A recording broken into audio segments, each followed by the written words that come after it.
the solar disk, the illumination here, the solar disk and so forth, the solar fire. Then you have the serpent that's surrounding or embracing the solar fire. So you have that quote unquote third eye illuminate energy, the right eye of Ra, the sun, and so forth. So that illuminate energy being embraced or hugged by a serpent in the third eye, quote unquote, region, so to speak.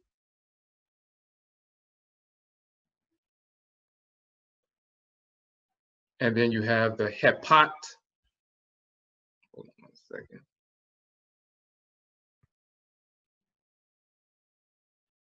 See if I can expand this a little bit.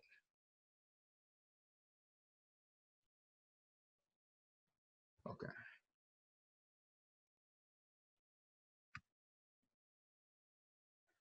Okay, so you can see here, hepat or hepet, the two arms embracing, the serpent in between. So the serpent embrace of this sachet, this is a brazier with the fire and the flame and the smoke dropping and so forth. But the embrace, the serpent embrace of the fire, embracing the flame, and that has to do with the optic nerve, the third eyes, you know, illuminate and so forth. So we had those first three, and then of course the nose, the olfactory nerve, usek, dealing with the ocular motor nerve.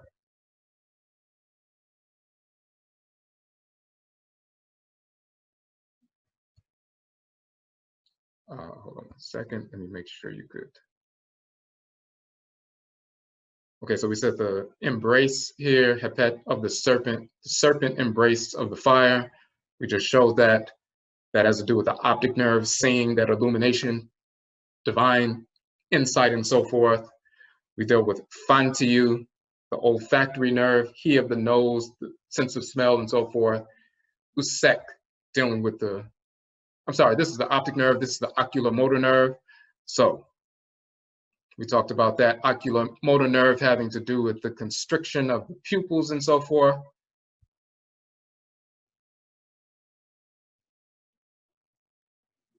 And the expansion and contraction of the pupils or the eyes.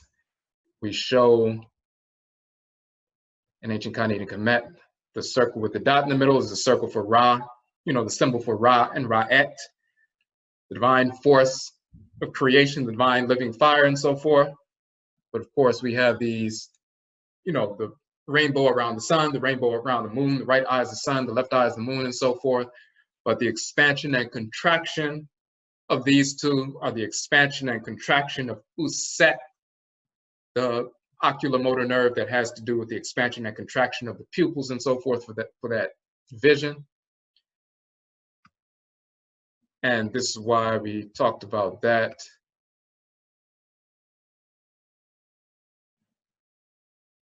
And we also mentioned here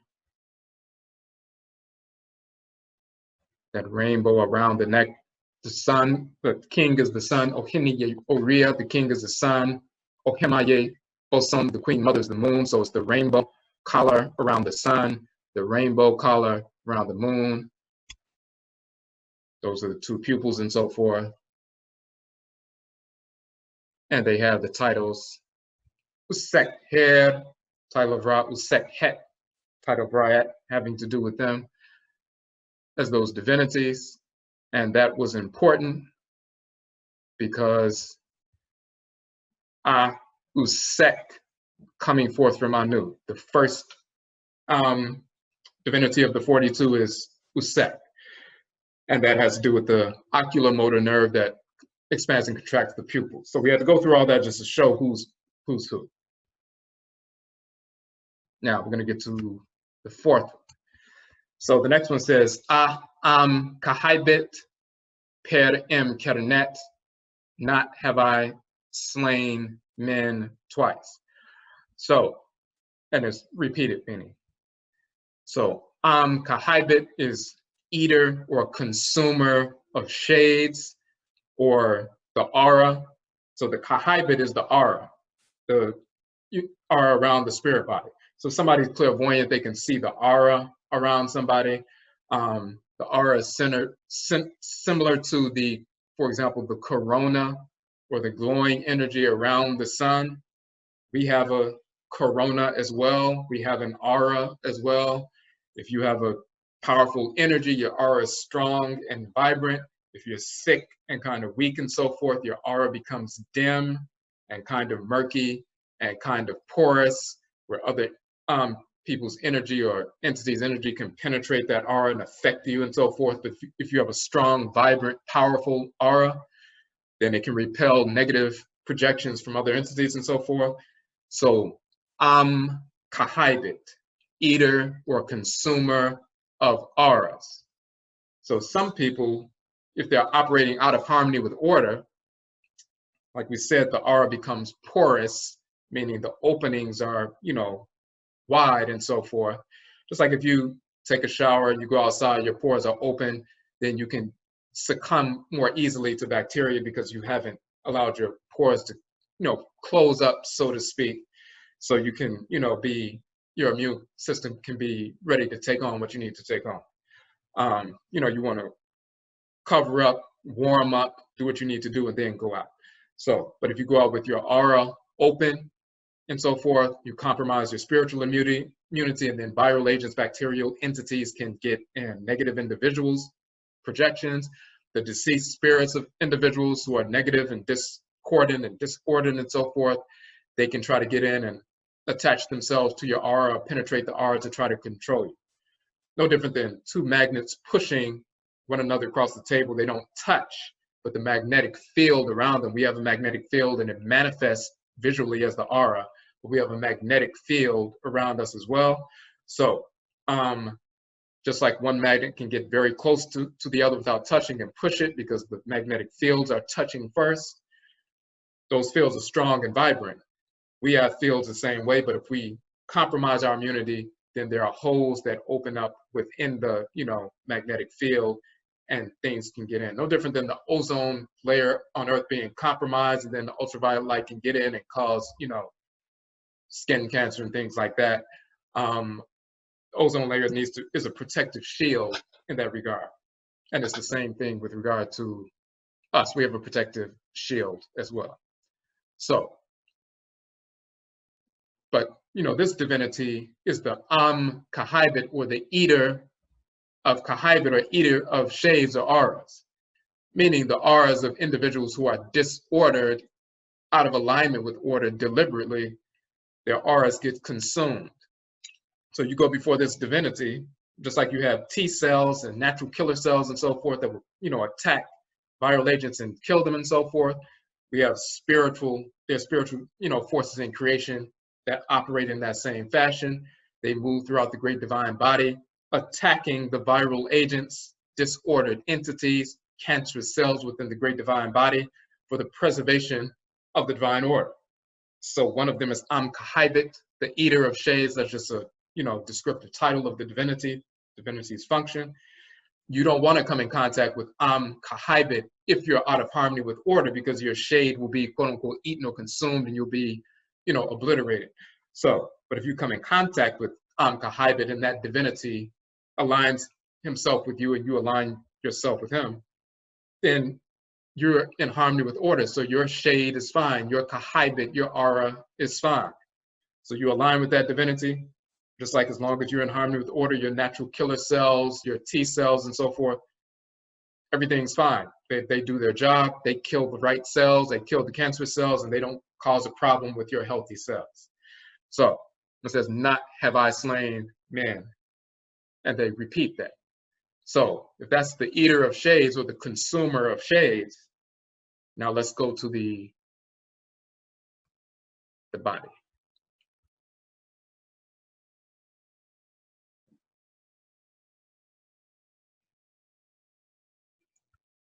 Hold on 1 second. Wait a minute.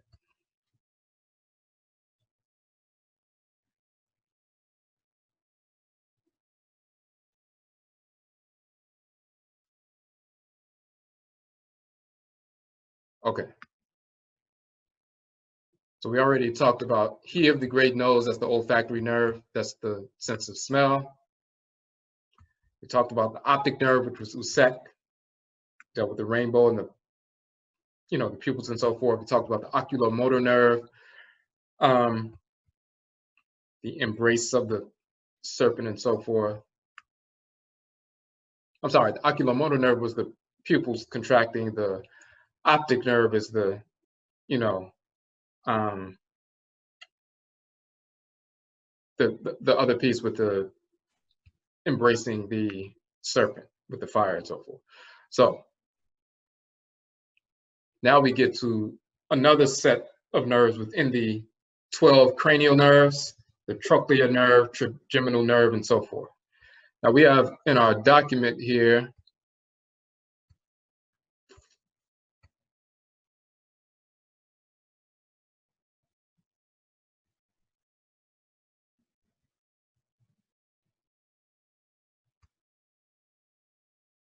okay, just let me make sure you can see that part. All right, so in our document we have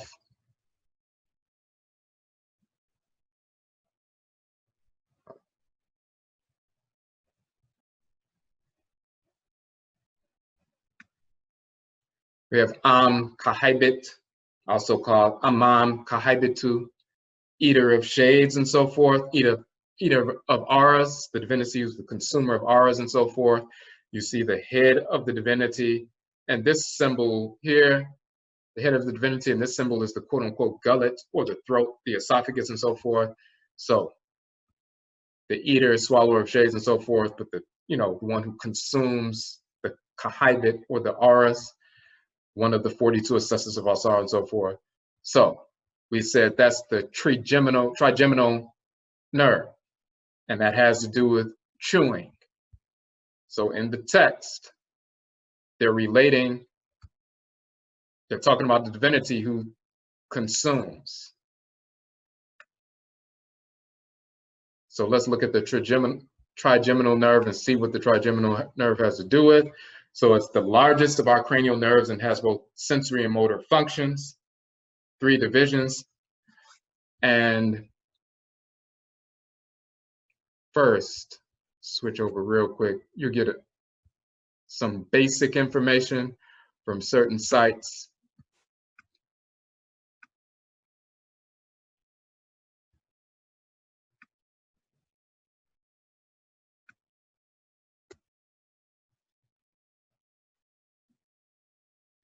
So for example, you'll see it, somatosensory information, touch, pain from the face and head, eater of shades, but also muscles for chewing. So that's the trigeminal nerve, muscle for chewing, also touch and pain. So the one who's the divine killer, eater of shades and so forth, eater of auras, dealing with the chewing. Means to consume or eat and so forth. Now, to go back to the other site that has a little bit more detailed information. Largest of the cranial nerves, 3 divisions. Ophthalmic division sends sensory information from the upper part of your face, including your forehead, scalp, and upper eyelids. Maxillary, this division communicates sensory information from the middle part of your face, including your cheeks, upper lip, and nasal cavity. Mandibular division has both the sensory and motor function. It sends sensory information from your ears, lower lip, and chin. It also controls the movement of the muscles within your jaw and your ear. Now,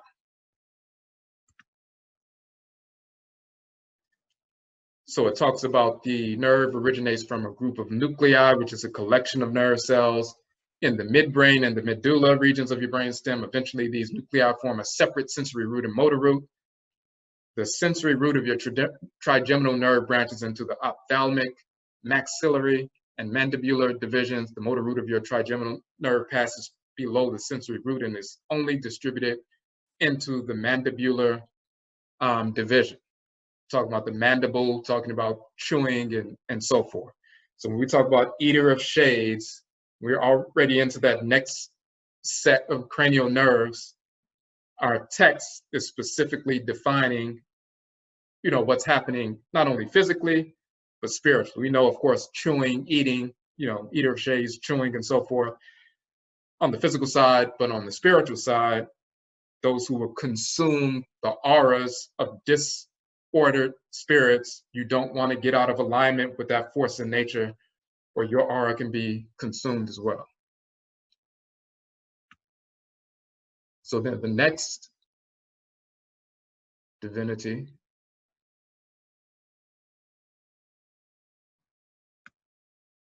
let me make sure you can see that. It says A or Hell, Nahara, coming forth from Restal, not have I defrauded the offerings. So who is Nehahara, the fifth of these divinities, and what is his role? I'm going to switch over to our document.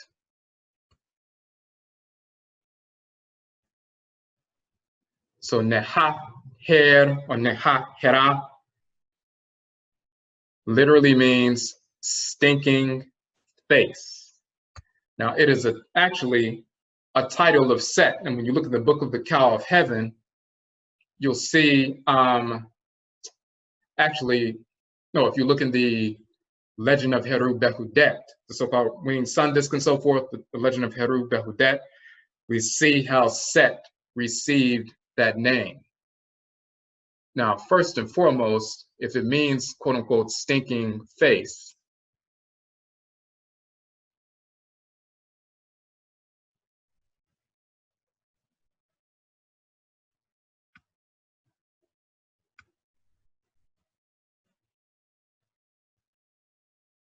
and if we look at our document here,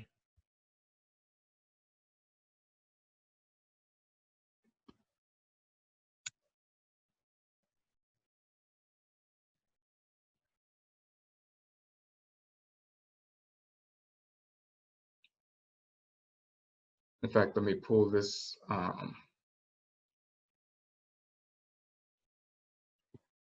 We'll see it says the facial nerves,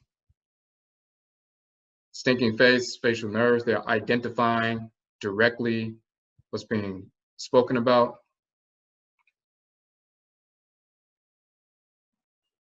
And you'll see that here, they'll say the seventh one, the facial nerve, taste, anterior 2/3 of the tongue, somatosensory information from the ear, controls muscles in the facial expression.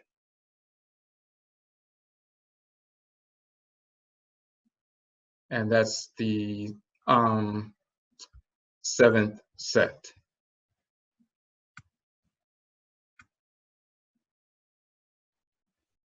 And then you look in the detailed information. Facial nerves provides both sensory and motor functions, including moving muscles used for facial expressions, as well as some muscles in your jaw, providing a sense of taste for most of your tongue, supplying glands in your head or neck area, such as the salivary glands and tear-producing glands, communicating sensations from the outer parts of your ear. Your facial nerve has a very complex path that originates in the pons area of your brainstem, where it has both a motor and sensory root. Eventually, the two nerves fuse together to form the facial nerve. Both within and outside of your skull, the facial nerve branches further into smaller nerve fibers that stimulate muscles and glands or provide sensory information. So Nehahra, meaning the quote unquote, in this context, a title of Set, stinking face and so forth. Once again, you want to be in alignment with that divinity. So, you know, you don't get into the position where you have that quote unquote stinking face. You're like, I'm in alignment, so I'm not caught up like that. I didn't get out of harmony with order, but if someone else did, then they suffer the consequences for being out of harmony with that divinity. So let's go to the